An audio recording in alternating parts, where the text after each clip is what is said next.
दोस्तों बॉलीवुड पोल खोल के नए एपिसोड में आपका स्वागत है। और भाई साहब, अगर आपने अभी तक मेरा चैनल सब्सक्राइब नहीं किया तो कर लो, घंटी नहीं दबाई तो जरूर दबा दो। देखो, आप घंटी नहीं दबाओगे तो आपको नहीं पता चलेगा जब मैं नया वीडियो डालूंगा। आप सभी का चैनल सब्सक्राइब कर रहे हो, खाली मेरा नहीं कर रहे हो। भाई मुझसे ऐसी क्या दुश्मनी है? मैं भी तो अच्छे वीडियो बनाता हूं आपके लिए, तो आपको मेरा चैनल भी सब्सक्राइब करना चाहिए। कर लो भाई। कार्तिक आर्यन की एक नई फिल्म का ऐलान हुआ है जिसका नाम है नागजिला, और इस फिल्म के निर्माता है करण जौहर। आप सभी को पता है कि कुछ सालों पहले कार्तिक और करण जौहर का झगड़ा हो गया था एक फिल्म को लेकर, और तब से अब तक इन दोनों ने साथ काम नहीं किया। और तब से लेकर आज तक कार्तिक ये कोशिश करता आ रहा है कि किसी तरह एक फिल्म करण जौहर के साथ हो जाए, उससे उसकी दोस्ती हो जाए, तो बॉलीवुड में मैसेज चला जाए कि भाई करण की और कार्तिक की दुश्मनी नहीं है, अब दोनों दोस्त हो गए हैं। तो कार्तिक इस फिल्म को किसी एक रीजन की वजह से नहीं कर रहा है, बल्कि दो तीन रीजन की वजह से कर रहा है। नंबर 1, कार्तिक को दिखाना है बॉलीवुड वालों को कि उसकी दोस्ती करण जौहर से हो गई है।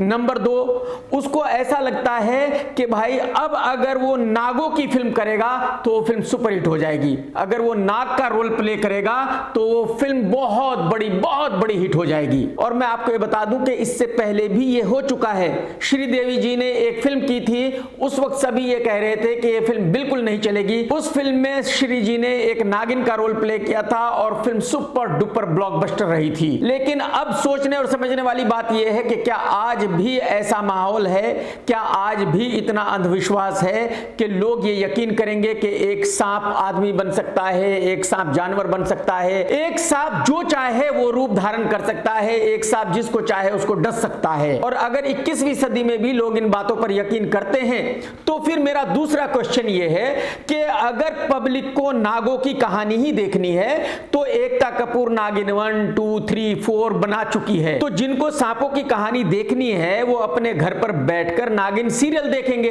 वो थिएटर में एक नाग की कहानी को देखने क्यों जाएंगे? अपना पैसा बर्बाद करेंगे, अपना टाइम बर्बाद करेंगे। लेकिन मैं आपको ये बता दूं कि बॉलीवुड में ये सिर्फ कैलकुलेशंस ही होती हैं। ये किसी को नहीं पता कि कौन सी फिल्म चलने वाली है, कौन सी नहीं चलने वाली। तो हो सकता है कि जब ये फिल्म रिलीज हो मैं गलत हो जाऊं, ये फिल्म बहुत बड़ी हिट हो जाए। लेकिन आज मैं ऐसा सोचता हूं कि शायद ये फिल्म वो फिल्म नहीं है जो कार्तिक को करनी चाहिए थी, शायद ये फिल्म हिट होने वाली नहीं है, शायद ये वो फिल्म है जो सुपर डुपर डिजास्टर हो जाएगी। जो बॉलीवुड के लोग हैं उनका ऐसा मानना है कि जितने भी बॉलीवुड के नए बच्चे हैं उन सभी को लॉन्च किया जाना चाहिए, क्योंकि पब्लिक किसी ऐसे लड़के की फिल्म नहीं देखेगी जो बॉलीवुड से नहीं है, जो नेपो किड नहीं है। और यही वजह है कि बॉलीवुड वाले बॉलीवुड के नाकारे बच्चों को लॉन्च करते रहते हैं, भले ही उनमें एक भी गुण ना हो हीरो बनने का, उसके बावजूद भी उनको लॉन्च किया जाता है। आप सभी देख चुके हो कि हरमन बावेजा को लॉन्च किया गया था, इमरान खान को लॉन्च किया गया था, अर्जुन कपूर को लॉन्च किया गया था, सन्नी देओल के 2 बेटों को लॉन्च किया गया था। बॉलीवुड में ऐसे सैकड़ों बच्चे हैं जिनको लॉन्च किया गया था और जिनकी फिल्मों को कुत्ता भी देखने नहीं गया, उनका कैरियर एक फिल्म के साथ ही खत्म हो गया। अब निर्माता आदित्य चोपड़ा यानी कि रानी मुखर्जी का हस्बैंड एक और नेपो किड को लॉन्च करने जा रहा है। और ये नेपो किड कौन है? ये है चंकी पांडे के भाई का बेटा। यानी कि आदित्य चोपड़ा को ये पूरा यकीन है कि जो पब्लिक है हिंदुस्तान की वो इतनी बड़ी पागल है, इतनी बड़ी बेवकूफ है कि वो चंकी पांडे के भतीजे की फिल्म भी देखने जाएगी, अपना घर बार मकान दुकान बेच देगी उस लड़के की फिल्म देखने के लिए। इस लड़के का नाम है आंडू पांडू, और इस फिल्म में जिस लड़की को लॉन्च किया जा रहा है उसका नाम है पादा। तो मेरे ख्याल में जोड़ी तो बहुत अच्छी है, आंडू पांडू विद पादा। इस फिल्म को डायरेक्ट किया है मोहित सूरी ने, क्योंकि जो बॉलीवुड वाले हैं वो ऐसा मानते हैं कि मोहित सूरी एक बहुत बढ़िया लव स्टोरी फिल्म बना सकता है। हालांकि आज तक उसने बेचारे ने कभी ऐसी फिल्म बनाई नहीं है। मोहित सूरी ने अपने जीवन में जो हिट फिल्में बनाई है वो फिल्में हैं जिनको डायरेक्ट किया था महेश भट्ट साहब ने, एडिट भी किया था महेश भट्ट साहब ने, लेकिन नाम डाला था मोहित सूरी का एज ए डायरेक्टर। और ये बात मैं नहीं कह रहा हूं, ये बात महेश भट्ट साहब ने खुद मुझसे कही थी कि आज तक इस लड़के ने किसी भी फिल्म का डायरेक्शन नहीं किया, मैंने डायरेक्शन किया है, मैंने एडिट की है और मैंने इसका नाम डाला है एज ए डायरेक्टर। और महेश भट्ट से अलग होने के बाद मोहित ने जितनी भी फिल्में आज तक बनाई है सबकी सब सुपर डुपर डिजास्टर रही हैं। ये आंडू आंडू पांडू लड़का मुझे तो किसी भी एंगल से हीरो दिखता नहीं है। मेरी समझ में तो ऐसा नहीं आया कि इस लड़के में एक भी गुण है हीरो बनने का। इस आंडू पांडू लड़के की शक्ल एकदम हथियार के टोपे जैसी है। और जो इसके दोस्त यार हैं उनमें से एक दो के साथ मेरी बात हुई, उन्होंने कहा कि कमाल अंकल, इसका नाक बहुत ऊपर है, ये ऐसा मानता है कि आने वाले वक्त का सबसे बड़ा सुपरस्टार यही है क्योंकि ये चंकी पांडे का भतीजा है। अब आप मुझे बताइए, वो चंकी पांडे जो जिंदगी में खुद कभी स्टार नहीं बन सका, वो चंकी पांडे जिसकी बेटी आज तक कभी स्टार नहीं बन सकी, हालांकि बेचारी हर वीक बॉयफ्रेंड बदलती है। You had dated Kartik Aaryan, you then broke up with Ishan Khatter, and now on your radar is everyone. तो उस चंकी पांडे का भतीजा आंडू पांडू सुपरस्टार कैसे बन सकता है? पब्लिक इसकी फिल्म देखने कैसे जा सकती है? तो मैं आज ही गारंटी के साथ कह सकता हूं कि ये फिल्म बॉक्स ऑफिस पर पानी नहीं मांगेगी। ये फिल्म सुपर डुपर डिजास्टर रहेगी। इस फिल्म को डिजास्टर होने से किसी का बाप भी नहीं बचा सकता।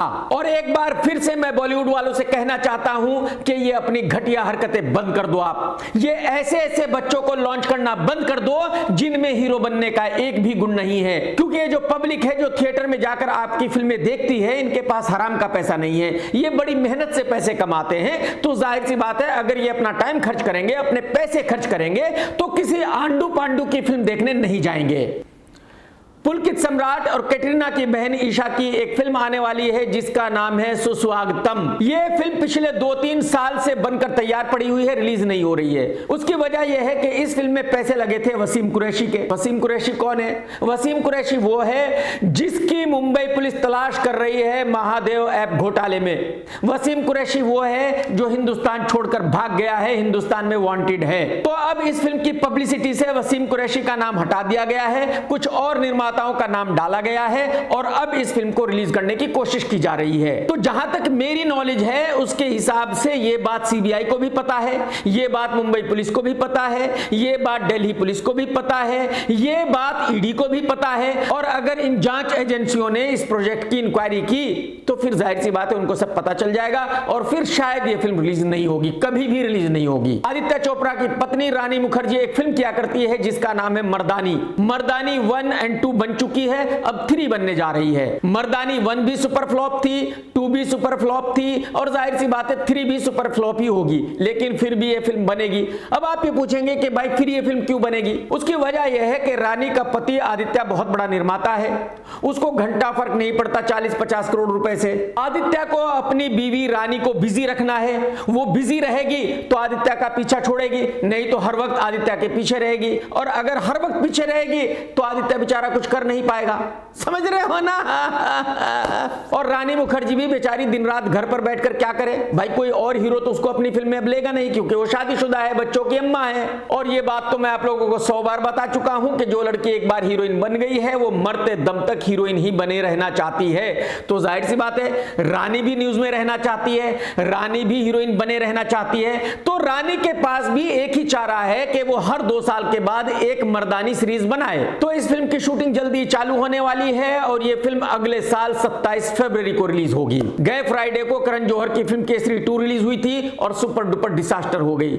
इस फिल्म ने 3 दिन में बिजनेस किया था सिर्फ 26 सीआर का और चौथे दिन मंडे को बिजनेस किया 4 सीआर का, यानी कि 4 दिन में बिजनेस किया 30 सीआर का। इस फिल्म का ट्यूसडे का बिजनेस हुआ 3.5 सीआर और वेडनेसडे का बिजनेस हुआ 3 सीआर। कहने का मतलब यह है कि इस फिल्म का फर्स्ट वीक का बिजनेस होगा 40 सीआर और आगे लाइफ टाइम का बिजनेस 20 सीआर और पकड़ लो, यानी कि इस फिल्म का लाइफ टाइम बिजनेस होगा 60 सीआर। 60 सीआर का मतलब यह है कि निर्माता को शेयर मिलेगा तकरीबन 25 सीआर का। इसका मतलब यह है कि ये फिल्म सुपर डुपर डिजास्टर हो गई है, ब्लॉकबस्टर हो गई है। और मैं आपको यह भी बता दूं कि ये जो 60 सीआर का बिजनेस है ये रियल बिजनेस नहीं है। जो इस फिल्म के निर्माता हैं उन्होंने टिकट्स खरीदे हैं तकरीबन 15 सीआर के, यानी कि इस फिल्म का रियल बिजनेस होगा सिर्फ और सिर्फ 45 सीआर। कुछ सालों पहले बदतमीज वाहियात घटिया इंसान कपिल शर्मा की एक फिल्म आई थी किस किस को प्यार करूं, वो फिल्म थोड़ी सी चल गई थी और अब 4-5 साल के बाद फिर से इस फिल्म का सीक्वल बनाया गया है किस किस को प्यार करूं 2।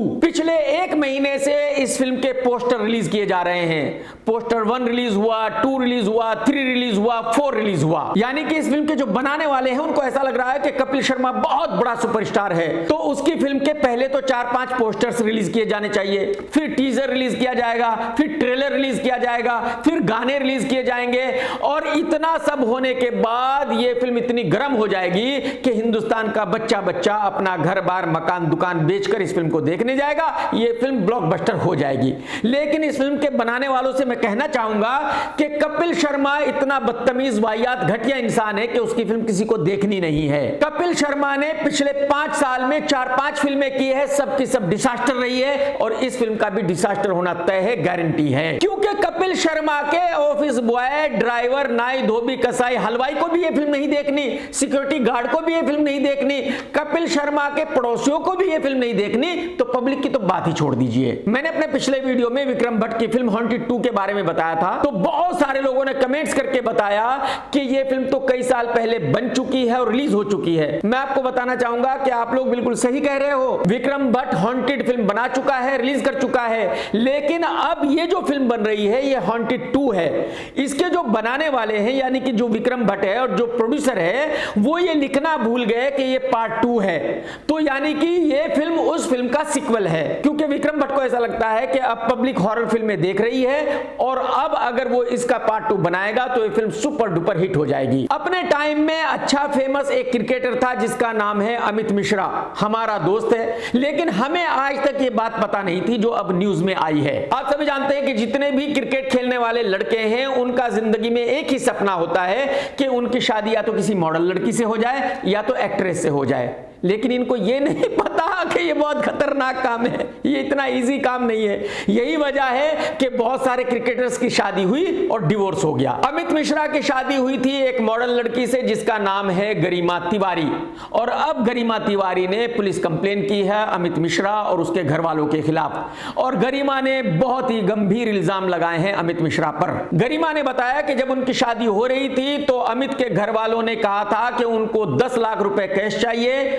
और एक बाइक चाहिए दहेज में। गरिमा का ऐसा कहना है कि उस वक्त उसके घर वाले इतने पैसे नहीं दे सके थे, लेकिन इसके बावजूद भी 3-4 लाख रुपए कैश दिए थे दहेज में। और गरिमा का कहना यह है कि शादी के बाद से लेकर आज तक वो बहुत ज्यादा परेशान थी, क्योंकि अमित मिश्रा के घर वाले उसको बहुत परेशान करते थे, अमित भी उसको गालियां देता था, मारता था। अब गरिमा तिवारी का कहना यह है कि मुझे 1 करोड़ रुपए हर्जाना चाहिए और 50,000 रुपए मंथली मुआवजा चाहिए मुझे अपनी लाइफ चलाने के लिए। अब मेरा गरिमा तिवारी से एक बहुत छोटा सा सवाल है कि जब शादी के दिन ही अमित मिश्रा के घर वालों ने ऐसा किया था, आपसे कैश मांगा था, बाइक मांगी थी, तो फिर आपने अमित से शादी क्यों की थी? आपको उसी दिन पता चल जाना चाहिए था कि अमित मिश्रा कितना घटिया आदमी है। जो आदमी शादी के दिन ही कैश मांग रहा है, बाइक मांग रहा है, दहेज मांग रहा है, वो अच्छा लड़का तो है नहीं, तो फिर भी आपने शादी की थी। इसका मतलब यह है कि आप झूठ बोल रही हैं, आप सच नहीं बोल रही हैं। हकीकत यह है कि आपको अमित से प्यार हुआ था, अमित ने और आपने शादी की थी, आप दोनों खुश थे,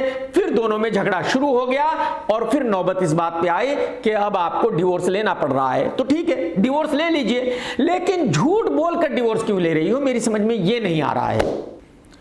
आजकल एक नया फैशन चल रहा है कि कोई भी लुक्खा मुंबई पुलिस को कॉल करता है और कहता है कि मैं उस एक्टर को मार दूंगा, मैं उस एक्टर को मार दूंगा, मैं उसको उठा लूंगा, मैं उसको किडनैप कर लूंगा। तो एक और लुक्खे मनीष ने मुंबई के खार पुलिस थाने में फोन किया और बताया कि वो टाइगर श्रॉफ को मार डालेगा, टाइगर श्रॉफ की सुपारी दे दी गई है, टाइगर की जान खतरे में है, टाइगर को बचा लो। जब पुलिस को यह कॉल आया तो जाहिर सी बात है पुलिस हरकत में आई, पुलिस ने छानबीन की और पता चला कि भाई ऐसा कुछ नहीं है, सब कुछ झूठ है। लेकिन छानबीन में पता चला कि जो मनीष लुक्खा है इसने पंजाब से फोन किया, तो मुंबई पुलिस ने पंजाब पुलिस को इसके बारे में इन्फॉर्म किया और पंजाब पुलिस की मदद से इसको अरेस्ट किया गया और अब इसको मुंबई लाया गया है। अब इसकी खातिर तवाजी की जाएगी मुंबई में। कैसे कैसे लुक्खे हैं, मेरी समझ में बात नहीं आती। ये तो वही बात हुई कि उड़ता तीर पिछवाड़े में लेना। अरे भाई साहब, आपका कोई लेना नहीं देना नहीं, जबरदस्ती कॉल कर रहे हो, जबरदस्ती अपने आप को मुसीबत में डाल रहे हो, जबरदस्ती जेल जा रहे हो, ये कौन सा शौक है यार। आप सभी को पता है कि बॉलीवुड में जितनी भी फ्लॉप लड़कियां हैं वो कुछ ना कुछ ऐसा बयान देती रहती हैं जिससे न्यूज में रहे, जिससे उनको पब्लिसिटी मिलती रहे, लोगों को याद रहे कि भाई ये भी हीरोइन है। और ऐसी एक हीरोइन है मालविका मोहनन। मुझे तो पता नहीं कि इसने कौन सी फिल्म की है, मैंने तो कभी इस बेचारी की फिल्म देखी नहीं, लेकिन हाँ फोटो से पहचानता हूं कि ये कोई एक्ट्रेस है। तो अब इसने अपने एक इंटरव्यू में बताया है कि एक दिन ये मुंबई की लोकल ट्रेन में सफर कर रही थी अपनी 2-3 दोस्तों के साथ। उसी वक्त में एक लड़का वहां आया और उसने आकर इसकी चुम्मी ले ली, और जब उसने चुम्मी ले ली तो ये बहुत ज्यादा डर गई। इसका ऐसा कहना है कि ये हरकत सिर्फ मेरे ही साथ नहीं हुई, बल्कि रोजाना बहुत सारी लड़कियों के साथ होती है। ऐसा नहीं है कि मुंबई बहुत ज्यादा सेफ है लड़कियों के साथ, अगर मेरे साथ ऐसा हो सकता है तो किसी के भी साथ ऐसा हो सकता है। अब मैं इस लड़की से ये पूछना चाहता हूं कि मैडम, जब आपके साथ ये ऐसा हुआ था तो आपने उसी वक्त पुलिस में जाके कंप्लेन क्यों नहीं की थी? आपने उसी वक्त मीडिया को क्यों नहीं बताया था? आपने वहीं रेलवे स्टेशन पर रेलवे पुलिस को क्यों इन्फॉर्म नहीं किया था? अब आप इतने दिनों के बाद इस बात को क्यों कर रही हो? सिर्फ और सिर्फ पब्लिसिटी के लिए। कुछ तो मर्यादा रखिए, कुछ तो शर्म कीजिए। ये बात तो मैं आपको अपने 2-3 वीडियोस में बता ही चुका हूं कि ऋतिक रोशन अमेरिका में था अपनी गर्लफ्रेंड के साथ। वहां ऋतिक ने बहुत सारे प्रोग्राम किए मीट एंड ग्रीट के, और उन्हीं प्रोग्राम्स में ऐसे बहुत सारे लोग आए थे जो बहुत ही नाखुश होकर गए और उन्होंने सोशल मीडिया पर बहुत कुछ कहा। किसी ने कहा कि ऋतिक बहुत ही बदतमीज है, बहुत ही अकड़ू है। किसी ने कहा कि ऋतिक टकला है, पैच पहनता है। किसी ने कहा कि ऋतिक तो बीमार दिख रहा था। किसी ने कहा कि ऋतिक तो माल लेता है, वहां शो में भी कुछ गोलियां खाता रहता था। तो कहने का मतलब यह है कि जो लोग इन प्रोग्राम्स को अटेंड करने गए थे उन्होंने, बहुत सारे लोगों ने सोशल मीडिया पर कुछ वीडियोस डाले हुए हैं और उन वीडियोस में ऋतिक के बारे में बहुत बुरा भला कहा गया है। तो ऋतिक की जो पीआर टीम है अब उनको कांटेक्ट कर रही है और उनसे कह रही है कि आप ये वीडियोस हटा दीजिए, आपके जो टिकट के पैसे थे वो हम आपको वापसी कर देते हैं। अब जिन लोगों ने ये वीडियोस डाले हुए हैं उनका ऐसा कहना है कि खाली टिकट के पैसे वापस नहीं चाहिए, बल्कि जो हमारा टाइम खराब हुआ उसके भी पैसे चाहिए। अगर आप सारे पैसे दोगे तभी हम वीडियोस हटाएंगे, नहीं तो नहीं हटाएंगे। बताओ मतलब ये बॉलीवुड के जो एक्टर हैं इनमें कितना दिमाग है, कैसी कैसी घटिया हरकतें करते घूमते हैं, ये आप समझ सकते हो। ये तो मैं आप लोगों को अपने पिछले वीडियो में बता चुका हूं कि अनुराग कश्यप ने कुछ ऐसा बयान दिया है पंडितों के बारे में जो बहुत लोगों को पसंद नहीं आया।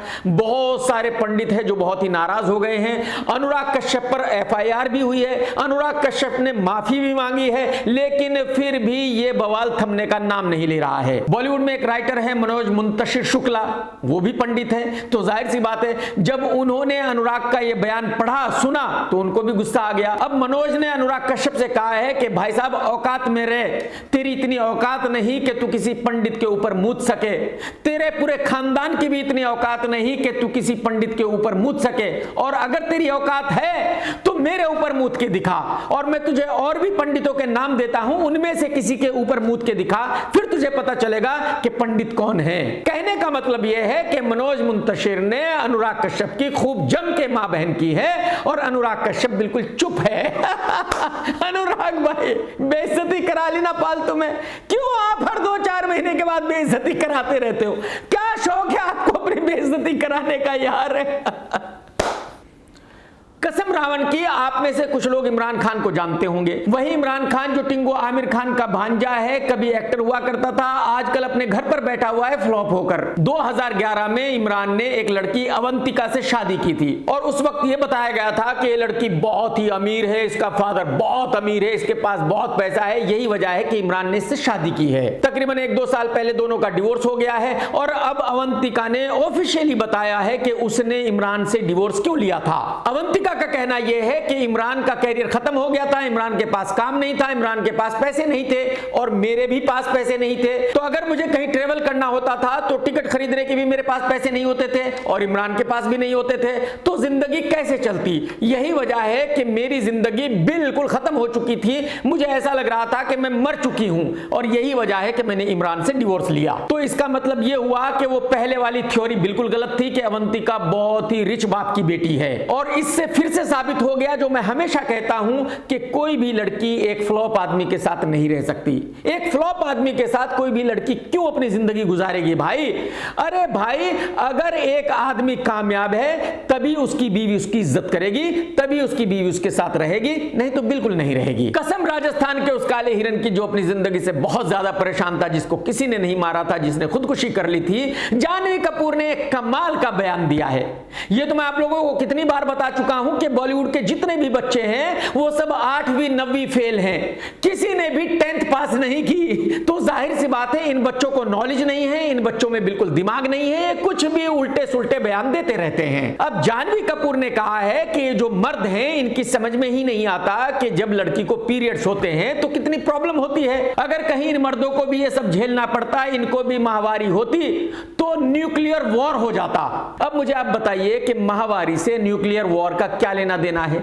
और आप मुझे ये बताइए कि जो चीज औरतों को होती है वो मर्दों को क्यों होगी? और अगर जानवी कपूर को ये शिकायत है कि जो लड़के हैं वो लड़कियों की इस प्रॉब्लम को नहीं समझते, उनको नहीं पता कि ऐसी सिचुएशन में लड़कियों को कैसे हैंडल किया जाना चाहिए, तो वो अपने बॉयफ्रेंड की मां बहन करे। वो घटिया इंसान है, वो लुक्खा है, उसको नहीं पता कि जानवी को ऐसी सिचुएशन में कैसे हैंडल करना है। बाकी मर्दों को क्यों गालियां दे रही हो मैडम? अरे कुछ तो मर्यादा रखो, कुछ तो खौफ खाओ, कुछ तो दिमाग यूज करो। लेकिन वो तो है नहीं, कहां से यूज करोगी?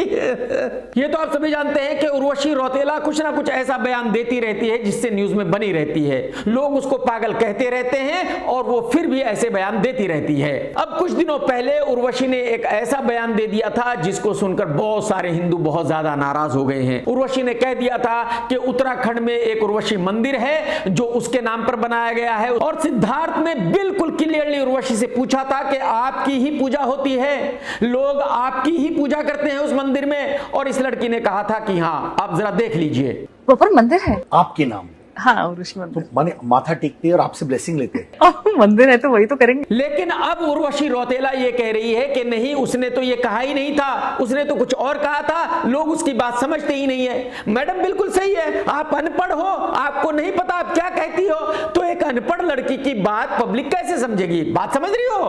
खैर, जैसे कि मैंने कहा कि उर्वशी रौतेला का ये बयान सुनकर बहुत सारे हिंदू नाराज हो गए। उन्हीं में से एक है एक्ट्रेस रश्मि देसाई। रश्मि ने इस बयान के बाद उर्वशी को खूब गालियां दी है। रश्मि ने कहा है कि ये लड़की एक नंबर की वाहियात है, एक नंबर की घटिया है, ये कुछ भी बकवास करती है, इसने हिंदू धर्म का मजाक उड़ाया है, इसको सजा मिलनी चाहिए, इसको फौरन ही अरेस्ट करके जेल में डालना चाहिए, इसको 1-2 महीने जेल में रहना चाहिए, तब जाकर कहीं ये सुधरेगी। रश्मि जी, मैं तो ये नहीं कह सकता कि आप जो कह रही हो सही कह रही हो, लेकिन जब आप कह रही हो तो सही कह रही हो कि मेरे घर से क्या जा रहा है। ये तो मैं आपको पहले ही बता चुका हूं कि जो इमरान छपरी एक्टर है वो इंडियन नहीं है, फॉरेनर है, उसके पास इंडिया का पासपोर्ट नहीं है, और यही वजह है कि वो ये कहता है कि मैं हिंदी फिल्में नहीं देखता, मैं तो सिर्फ इंग्लिश फिल्में देखता हूं। अब इमरान छपरी मरने वाली हीरोइन यामी गौतम के साथ एक फिल्म में काम कर रहा है जिसका नाम है शाहबानो। शाहबानो जी ने तकरीबन 40 साल पहले एक केस लड़ा था। उस वक्त उस केस की बहुत चर्चा रही थी, वो मीडिया में बहुत जोर शोर से उठाया गया था और आज तक उस केस को याद किया जाता है। नेटफ्लिक्स पर एक फिल्म रिलीज होने वाली है जिसका नाम है द रॉयल्स, और आपको ये नाम सुनकर ऐसा लगेगा कि भाई शायद इसमें सैफ अली खान ने काम किया होगा, करीना कपूर खान ने काम किया होगा। नहीं नहीं, आप बहुत बड़ी गलतफहमी में हो। द रॉयल्स में काम किया है ईशान खट्टर पट्टन ने और भूमिका पेडनेकर ने। वो दोनों एक्टर जो शक्ल से ही गरीब दिखते हैं, वो दोनों एक्टर जो शक्ल से ही झुग्गी एक्टर्स दिखते हैं। मतलब अगर आप इनको देखोगे तो देखते ही ये कहोगे कि ये कहीं झुग्गियों में रहते हैं, ये कहीं बिल्डिंग में तो रह नहीं सकते, सवाल ही पैदा नहीं होता। लेकिन ऐसे दो एक्टरों को एक ऐसी फिल्म में लिया गया है जिसका नाम रखा गया है द रॉयल्स। अरे भाई साहब, नेटफ्लिक्स वालों, ठीक है, आपको अपने पैसे लुटाने हैं, लुटाओ, कोई दिक्कत नहीं है, लेकिन कुछ तो मर्यादा रखो, कुछ तो खौफ खाओ यार। अजय देवगन की फिल्म रेड 2 जल्दी रिलीज होने वाली है और इसका टीजर रिलीज हो चुका है। टीजर देखकर मैंने आपको बताया था कि इस फिल्म की कहानी वही है जो रेड 1 की थी।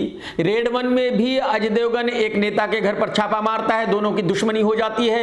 रेड 2 में भी ऐसा ही है कि अजय देवगन रितेश के घर पर छापा मारता है, रितेश एक पॉलिटिशियन है और दोनों की दुश्मनी हो जाती है। इस फिल्म में एक आइटम सॉन्ग किया है तमन्ना फैली हुई ने, वो आइटम सॉन्ग बहुत ही वाहियात है, रिलीज हो चुका है, फ्लॉप हो चुका है, डिसास्टर हो चुका है। अब इस फिल्म का एक और गाना रिलीज हुआ है जो बनाया है माल के शौकीन हनी सिंह ने, और ये गाना भी उतना अच्छा नहीं है जितना कि होना चाहिए था।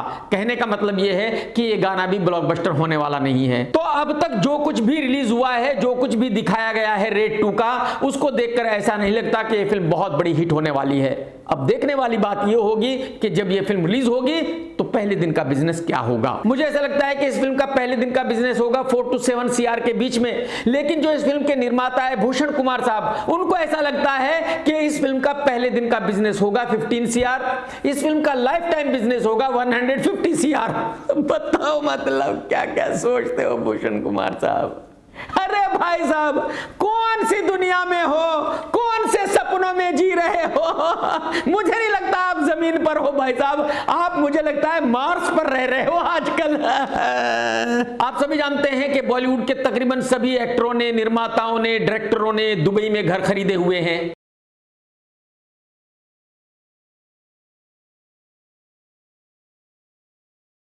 बॉलीवुड के लोगों की पसंदीदा जगह है दुबई, लेकिन सैफ अली खान ने दुबई में घर नहीं खरीदा, बल्कि सैफ अली खान ने घर खरीदा है कतर में। सैफ ने कहा है कि कतर बहुत ही सुकून वाली जगह है, बहुत ही अच्छी जगह है, यही वजह है कि मुझे कतर में रहना बहुत अच्छा लगता है। जो बयान सैफ अली खान ने दिया है उससे मुझे ऐसा लगता है कि सैफ ने यह घर खरीदा नहीं, बल्कि सैफ को यह घर गिफ्ट में दिया गया है। सैफ को कहा गया है कि आप कतर की पब्लिसिटी कीजिए, आप बॉलीवुड वालों को बताइए कि कतर दुबई से अच्छा है, और बॉलीवुड वालों को दुबई नहीं बल्कि कतर में घर खरीदना चाहिए। मैं आपको ये बता दूं कि कभी दुबई सरकार ने भी ऐसा ही किया था। जो शाहरुख खान के पास घर है वो शाहरुख ने खरीदा नहीं था, बल्कि दुबई सरकार ने गिफ्ट दिया था, क्योंकि दुबई सरकार का यह कहना था कि अगर आप ये कहोगे कि भाई दुबई बहुत अच्छी जगह है तो बॉलीवुड के बहुत सारे लोग यहां आएंगे, प्रॉपर्टी खरीदेंगे, और वैसा ही हुआ था। मेरे हिसाब से कतर भी वैसा ही है जैसा कि दुबई है, तो मुझे बिल्कुल अचंभा नहीं होगा अगर फ्यूचर में बहुत सारे बॉलीवुड वाले कतर में घर खरीदेंगे। ये तो मैं पहले भी बता चुका हूं कि पाकिस्तान के एक्टर फवाद खान और प्लास्टिक की दुकान वानी कपूर की एक फिल्म आ रही है जिसका नाम है अबीर गुलाल। इस फिल्म को लंदन में शूट किया गया है और बताया जा रहा है कि इस फिल्म में जो पैसे लगाए हैं वो कुछ पाकिस्तान के लोगों ने पैसे लगाए हैं। आप सभी जानते हैं कि इंडिया में पाकिस्तानी एक्टरों की फिल्में रिलीज नहीं होती, लेकिन जो इस फिल्म का प्रोड्यूसर है वो मुंबई से ही है, तो वो इस फिल्म को इंडिया में रिलीज करने की कोशिश कर रहा है। इससे पहले ही मनसे के लोग ये बयान दे चुके हैं कि इस फिल्म को मुंबई में रिलीज करने नहीं दिया जाएगा, लेकिन इसके बावजूद भी निर्माता पीछे हटने के लिए तैयार नहीं है। 2 दिन पहले इस फिल्म का म्यूजिक रिलीज किया गया दुबई में, वहां वानी भी आई और फवाद खान भी आया। अब देखने वाली बात यह होगी कि इस फिल्म को इंडिया में रिलीज करने दिया जाएगा या नहीं करने दिया जाएगा। मुझे लगता है कि बिल्कुल भी पॉसिबल नहीं है, किसी भी पाकिस्तानी एक्टर की फिल्म इंडिया में रिलीज नहीं हो सकती। आमिर खान की फिल्म सितारे जमीन पर जल्दी ही रिलीज होने वाली है और आमिर खान ने इस फिल्म के बारे में कुछ बताया है। टिंगू आमिर खान ने कहा है कि वो इस फिल्म में एक सिंगर की भूमिका अदा कर रहा है और उसके 10 लुक हैं, और टिंगू ने यह भी बताया है कि वो जो रोल प्ले कर रहा है फिल्म में वो ऐसा है कि वो किसी की भी इज्जत नहीं करता, सबकी बेइज्जती करता रहता है। मैं आपको ये बता दूं कि पिछले 7 साल में आमिर की 2 फिल्में रिलीज हुई। Thugs of Hindustan super duper disaster रही, Laal Singh Chaddha super duper disaster रही, और मैं गारंटी के साथ कह सकता हूं कि ये फिल्म भी सुपर डुपर डिसास्टर ही रहेगी। और अगर आपको याद हो तो आमिर खान ने खुद ही कहा था कि जब फिल्म लाल सिंह चड्ढा रिलीज हुई थी और फ्लॉप हो गई थी तो ये डिप्रेशन में चला गया था। 6-7 महीने तक ये अपने घर में पड़ा रहा था, किसी से मिला ही नहीं था, किसी से बात ही नहीं की थी। तो अब आप अंदाजा लगा सकते हैं कि जब फिल्म सितारे जमीन पर फ्लॉप होगी, डिसास्टर होगी, तो इस बेचारे का क्या हाल होगा। मुझे ऐसा लगता है कि इस बार इसको मेंटल हॉस्पिटल जाना पड़ेगा, इस बार ये डिप्रेशन से बाहर नहीं आएगा, ये गारंटी के साथ मैं कह सकता हूं।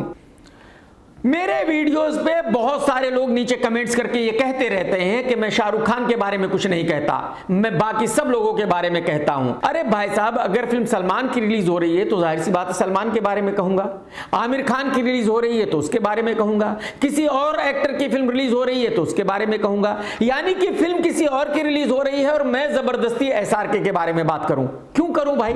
अरे भाई, अगर आप लोग SRK को पसंद नहीं करते तो ये आपकी प्रॉब्लम है, मेरी बिल्कुल प्रॉब्लम फिल्म नहीं है। मैं जो भी अच्छा बुरा कहूंगा मैं उस वक्त कहूंगा जब उसकी फिल्म रिलीज हो रही होगी। अगर आपको ऐसा लगता है कि फिल्म किसी और की रिलीज हो रही है लेकिन मैं एसआरके को गालियां दूंगा आपको खुश करने के लिए, तो यह आपकी गलतफहमी है। आप सिर्फ और सिर्फ सपने देख रहे हो। कसम उस कमाल के ड्राइवर की जो रात को बहुत ही तेज गाड़ी चलाता है, जिसने सड़क पर सोते हुए आदमियों के ऊपर गाड़ी चढ़ा दी थी, लेकिन कोर्ट में जाकर पता चला था कि वो गाड़ी कोई भी ड्राइवर नहीं चला रहा था। प्लास्टिक की दुकान मौनी रॉय की एक नई फिल्म रिलीज होने वाली है जिसका नाम है भूतनी। पहले तो आप ये देख लीजिए, कभी मौनी रॉय ऐसी दिखती थी और प्लास्टिक सर्जरी के बाद ऐसी दिखने लगी है। जरा ये वीडियो देख लीजिए।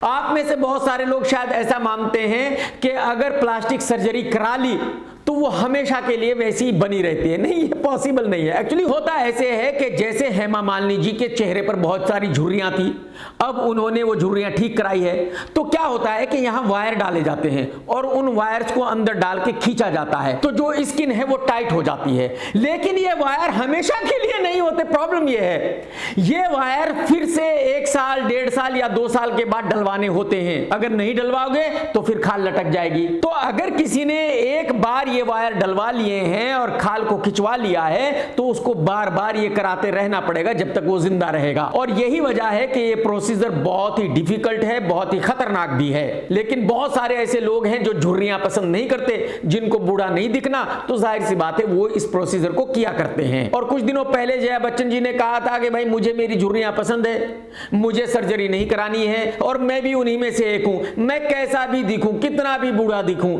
लेकिन मैं सर्जरी कभी नहीं कराऊंगा।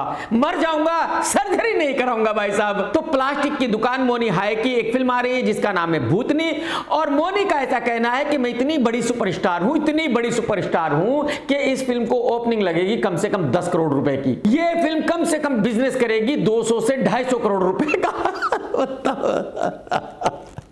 आप सोचो बॉलीवुड वाले कैसे कैसे सोचते हैं, कैसे कैसे सपने देखते हैं। जो इस फिल्म का प्रोड्यूसर है दीपक मुकुट, उसका भी ऐसा कहना है कि बॉलीवुड वालों को पता ही नहीं है कि मैंने कैसी फिल्म बनाई है। यह फिल्म 200 करोड़ के नीचे बिजनेस कर ही नहीं सकती। मैं जीनियस आदमी हूं, अगर मैंने कह दिया तो कह दिया। अरे भाई साहब, अरे भाई साहब, अरे दीपक मुकुट साहब, आपकी फिल्म का लाइफ टाइम बिजनेस 1 करोड़ रुपया अगर हो गया तो आप बहुत ही खुशनसीब हो। समझ रहे हो? बस इतनी ही नॉलेज है आपकी।